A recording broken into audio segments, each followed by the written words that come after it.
বুঝিলেন যে তাহার এই যাতনা দেখিয়া তাহার স্নেহময়ী মাতার কতখানি না কষ্ট হইতেছে।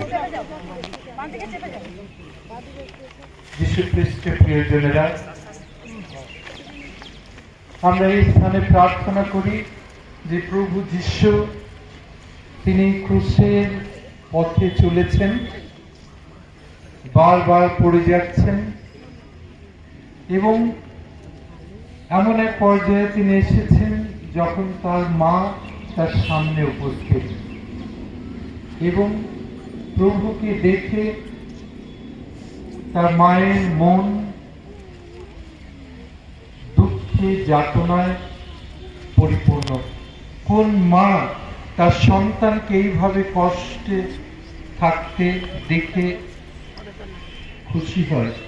কোন মা পারে তার পুত্রের এই কষ্টকে মেনে নিতে? কোন মা পারে এই অন্যায় অবিচারকে মেনে নিতে?